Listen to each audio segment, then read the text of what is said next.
Hello everyone. तो अपन पढ़ रहे थे पीरियोडिक प्रॉपर्टीज़ और लास्ट क्लास में जो लास्ट लेक्चर था उसमें हमने कवर किया था इलेक्ट्रॉन एफिनिटी और इलेक्ट्रोनिगेटिविटी को। आज हम बात करेंगे मेटेलिक और नॉन मेटेलिक कैरेक्टर की। फिर हम बात करेंगे उनके ऑक्साइड्स की, मतलब उनके एसिडिक नेचर होता है या फिर बेसिक नेचर होता है। एसिडिक और बेसिक ऑक्साइड्स की उनकी बात करेंगे, नेचर ऑफ ऑक्साइड्स की भी बात करेंगे। ठीक है, तो स्टार्ट करते हैं। पहले समझेंगे मेटेलिक कैरेक्टर और नॉन मेटेलिक कैरेक्टर को हम कैसे यहाँ से रिलेट करेंगे पीरियोडिक प्रॉपर्टी से, है ना। यहाँ पे लिख लीजिए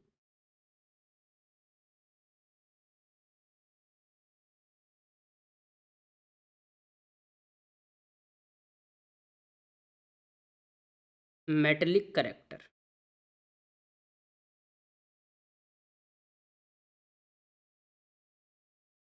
तो मेटल्स की सबसे इम्पॉर्टेंट प्रॉपर्टी करेक्टर है, ठीक है।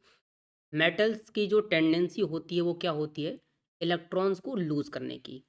तो अगर किसी एटम की इलेक्ट्रॉन लूज करने की टेंडेंसी, या फिर बोलो कि कोई एटम आसानी से अगर इलेक्ट्रॉन लूज कर देता है, तो हम बोलेंगे कि उसका मेटेलिक करेक्टर क्या है, अच्छा है, उसकी मेटेलिक टेंडेंसी क्या है, अच्छी है। नॉन मेटल्स की टेंडेंसी क्या होती है, उनकी टेंडेंसी होती है इलेक्ट्रॉन्स को गेन करने की। तो जितना आसानी से कोई इलेक्ट्रॉन गेन करना चाहेगा, हम बोलेंगे कि उसका जो नॉन मेटेलिक कैरेक्टर है उतना ही ज़्यादा है। अब यहाँ पे एक चीज़ आती है कि कोई भी इलेक्ट्रॉन अपना आसानी से देना नहीं चाहता है, अपनी तरफ से अपने मन से नहीं देना चाहता है। कहने का मतलब क्या है कि जब भी हम किसी एटम से इलेक्ट्रॉन को रिमूव करेंगे तो हमको हमेशा एनर्जी देनी पड़ेगी। ये बात हमने आयनाइजेशन एनर्जी में पढ़ रखी है। तो अगर सबको ही एनर्जी दे के ही सबसे इलेक्ट्रॉन निकालना है, यानी कि सबको सबसे इलेक्ट्रॉन ज़बरदस्ती ही निकालना है, तो फिर हम मेटेलिक कैरेक्टर कैसे डिसाइड करेंगे। तो जिसको आप बोलोगे ज़्यादा एनर्जी देनी पड़ेगी, जिसकी आयनाइजेशन एनर्जी क्या हो, ज़्यादा होगी, हम बोलेंगे उससे इलेक्ट्रॉन निकालना उतना ही डिफ़िकल्ट। तो हम बोलेंगे कि मेटेलिक कैरेक्टर उसका क्या है, उतना ही कम है। तो आप यहाँ पे लिख लीजिए मेटेलिक कैरेक्टर में क्या है, टेंडेंसी, या फिर बोलो ईज लिख दीजिए, ईज टू लूज, ऐसे नहीं, ease to lose an electron. आप ऐसे समझ सकते हैं, metallic character related to ease to lose an electron. More easier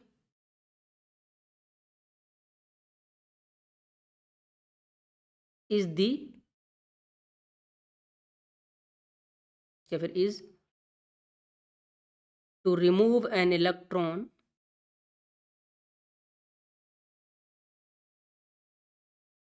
या फिर ऐसे लिख लीजिए, easier is to remove the electron,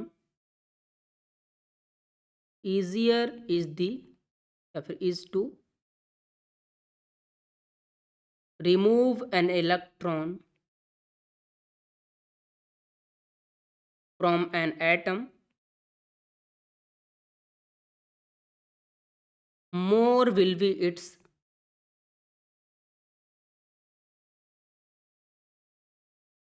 metallic character।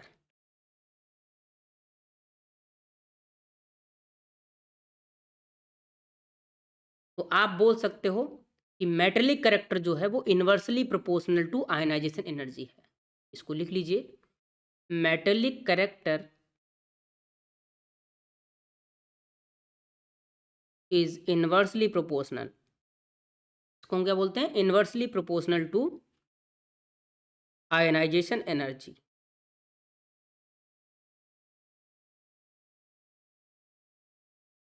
कहने का मतलब क्या है, जैसे जैसे आयनाइजेशन एनर्जी बढ़ेगी, किसी एटम से इलेक्ट्रॉन निकालना वैसे वैसे डिफ़िकल्ट होता जाएगा। तो हम बोलेंगे कि उसका मेटेलिक कैरेक्टर जो है वो डिक्रीज हो रहा है, simple.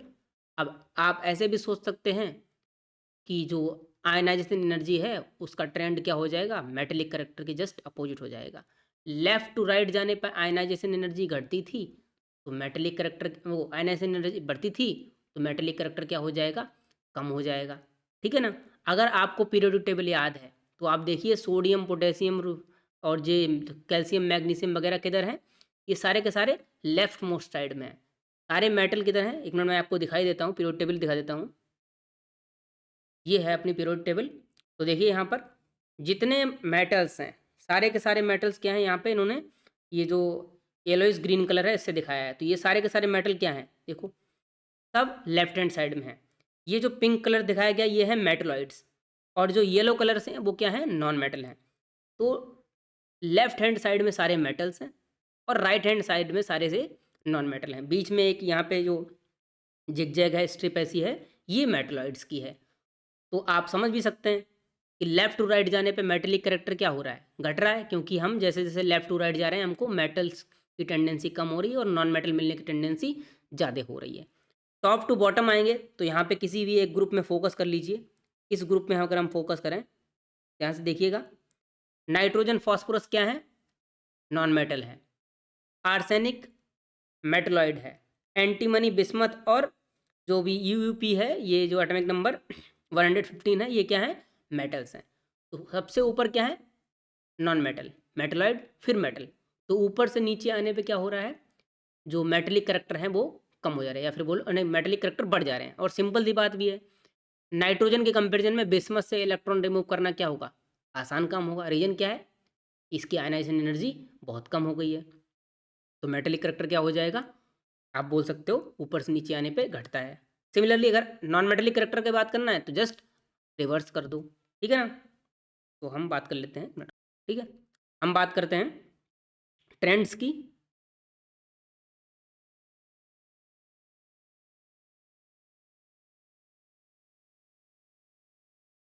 Trends of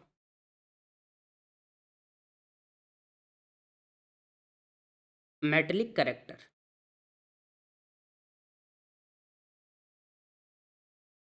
trends of metallic character, ध्यान दीजिए। तो आयनाइजेशन एनर्जी के जस्ट क्या हो जाएंगे, अपोजिट हो जाएंगे।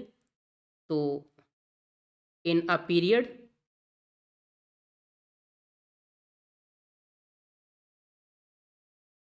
मेटेलिक करेक्टर क्या होगा, लेफ्ट टू राइट जाने पे हमको लेफ्ट में मेटल्स मिलते हैं, राइट में नॉन मेटल मिलते हैं। इतना आप पीरियड टेबल ध्यान भी रख सकते हैं। तो मेटेलिक करेक्टर क्या हो जाएगा, metallic character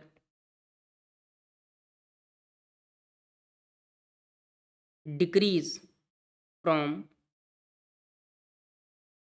left to right in a period due to, आप बोल सकते हो, increase in effective nuclear charge, या फिर आप बोलो increase in ionization energy due to increase in ionization energy, ऐसे भी बोल सकते हो, इससे भी बोल सकते हो, या फिर इफेक्टिव न्यूक्लियर चार्ज से भी बोल दो, और बोल सकते हो increase in effective nuclear charge, ऐसे भी बोल सकते हो। इन a period, in a group की बात करें, इन अ ग्रुप, तो मेटेलिक करेक्टर क्या होता है, metallic character increase from top to bottom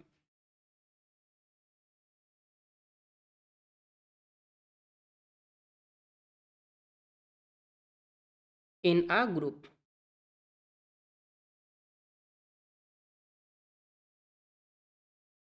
due to increase in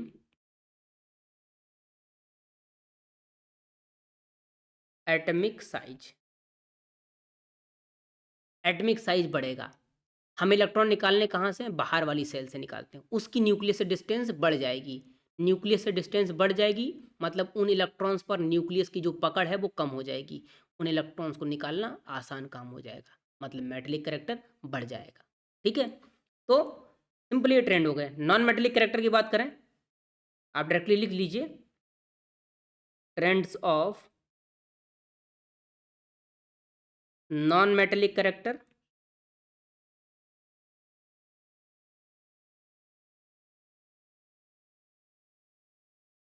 will be opposite to metallic character। तो इनको अलग से लिखने की ज़रूरत मेरे हिसाब से नहीं है। लेफ्ट टू राइट क्या होगा, नॉन मेटेलिक करेक्टर बढ़ेगा। टॉप टू बॉटम क्या होगा, नॉन मेटेलिक करेक्टर घट जाएगा। सिंपल सा, जस्ट मेटेलिक करेक्टर के अपोजिट हो जाएंगे। अब यहाँ पे हम एक इंपॉर्टेंट बात करने वाले हैं, वो है नेचर ऑफ ऑक्साइड्स। ठीक है ना, नेचर ऑफ ऑक्साइड्स।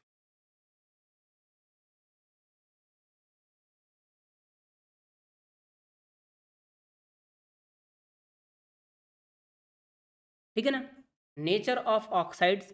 ऑक्साइड्स जो होती हैं वो तीन तरह की होती हैं, तो यहाँ पे लिख लीजिए, या फिर आप ऐसे भी बोल सकते हो, चार तरीके की होती हैं।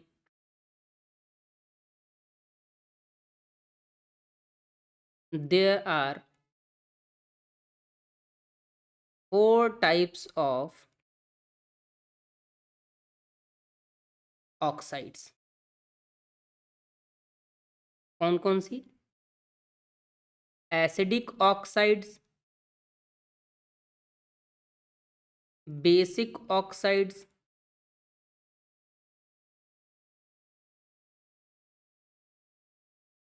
Neutral oxides,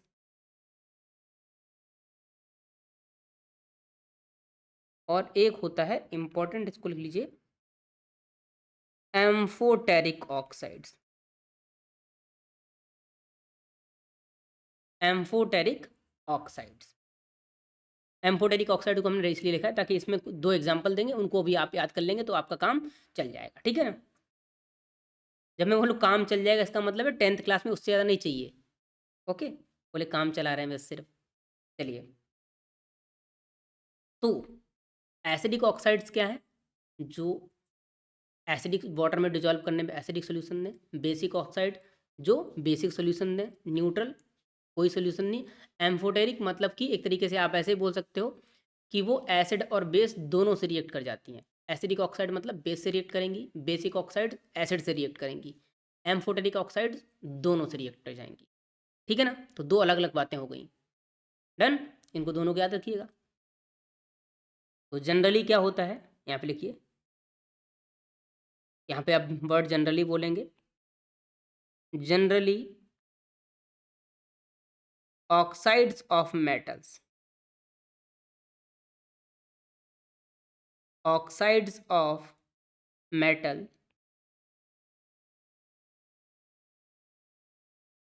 are basic in nature.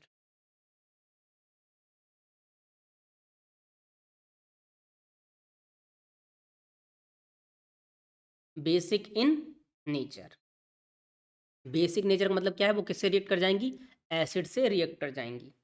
Examples लिखेंगे हम, जैसे सोडियम ऑक्साइड हो गया, कैल्शियम ऑक्साइड हो गया, मैग्नीशियम ऑक्साइड हो गया। ठीक है ना, आप चाहो तो कोई भी लिख लो, आप चाहो तो पोटेशियम ऑक्साइड लिख लो, K2O एट्सेट्रा। तो मेटल्स की ऑक्साइड जनरली कैसी होती हैं, बेसिक होती हैं। इनको वाटर में डिजॉल्व करोगे, सॉल्यूशन बेसिक बनेगा और आप एसिड से वो रिएक्ट करेंगे। Simple. Generally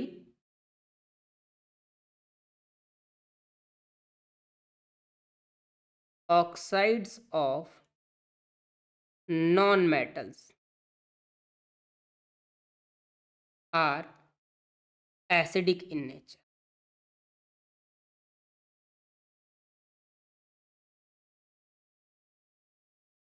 oxides of non metals are acidic in nature. तो ये कुछ कुछ कॉमन एसिडिक ऑक्साइड्स हैं, उनके एग्जाम्पल याद रखो। कार्बन एक नॉन मेटल है, कार्बन डाइऑक्साइड। नाइट्रोजन की बात करें तो नाइट्रोजन डाइऑक्साइड, सल्फर की बात करें सल्फर डाइऑक्साइड, सल्फर ट्राइऑक्साइड, है ना। और इसकी बात कर सकते हैं यहाँ पे हम फॉस्फोरस की, P2O5 एट्सेट्रा। ये क्या है, नॉन मेटल की ऑक्साइड्स हैं, और ये जो होती हैं एसिडिक नेचर की होती हैं। इनको वाटर में डिसॉल्व करोगे तो क्या मिलेगा, हमको एसिडिक सॉल्यूशन मिलेगा। ओके, तो यहाँ पे हम कुछ एग्जांपल्स ऑफ न्यूट्रल ऑक्साइड लिख लेंगे। कुछ जो ऑक्साइड्स होती हैं नॉन मेटल की वो क्या होती हैं, न्यूट्रल भी होती हैं। ओके, तो लिख लो, some non metals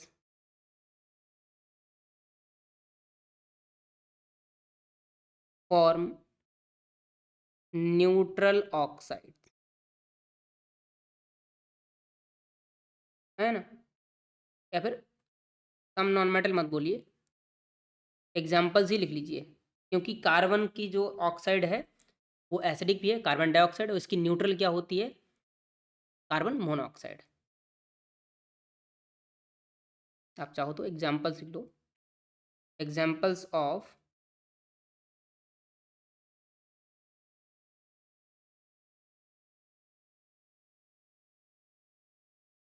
neutral oxide. बहुत ज़्यादा नहीं होती हैं न्यूट्रल ऑक्साइड, ठीक है ना? तो हमारे पास जो 3 सबसे फेमस न्यूट्रल ऑक्साइड हैं वो कौन सी हैं? कार्बन मोनोऑक्साइड, नाइट्रोजन मोनोऑक्साइड, ठीक है? और आप न्यूट्रल ऑक्साइड में अगर याद ही रखना चाह रहे हैं तो वाटर को भी आप याद कर सकते हैं, ये न्यूट्रल ऑक्साइड्स हैं। जनरली लोग बोलते हैं कि जो मेटलॉइड्स होते हैं उनकी ऑक्साइड्स कैसी होती है? एम्फोटेरिक होती है, लेकिन ऐसा नहीं है, ठीक है ना? अपने पास जो दो फेमस एम्फोटेरिक ऑक्साइड हैं उनके एग्जाम्पल लिख लीजिए, एग्जाम्पल्स ऑफ एम्फोटेरिक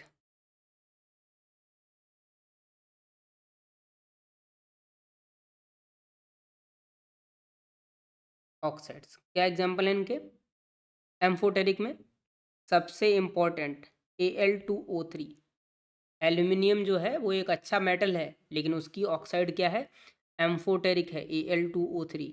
इसको ध्यान रखिएगा, और ये बहुत फेमस है, बहुत, मतलब ये आपका 12th क्लास तक पीछा नहीं छोड़ेगी, हर बार यही फेमस एग्जाम्पल ले लेंगे। एल्यूमिनियम की ऑक्साइड और जिंक की ऑक्साइड, ये दो फेमस एग्जाम्पल किसके हैं?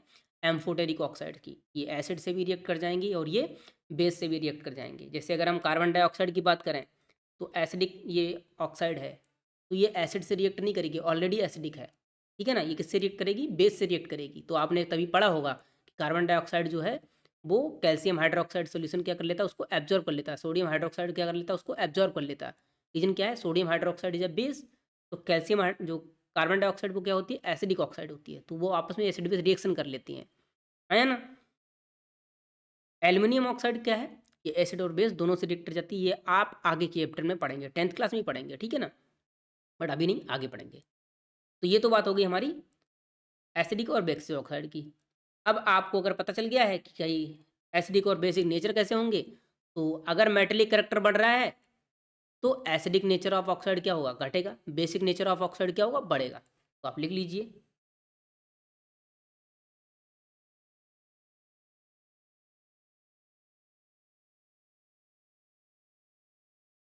Basic character of oxides increases as, या फिर increases with increase in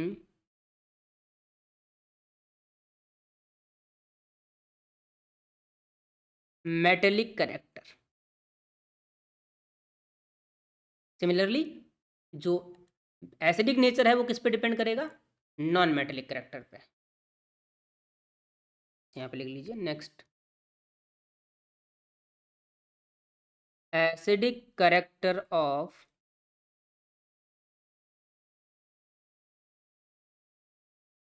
oxides increase with increase in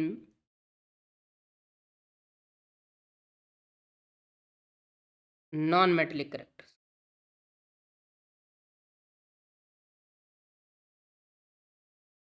non metallic character, जितना अच्छा मेटल उसकी ऑक्साइड उतनी ही ज़्यादा बेसिक, जितना अच्छा नॉन मेटल उसकी ऑक्साइड उतनी ही ज़्यादा एसिडिक। ये सिंपल रूल आप याद रख सकते हैं।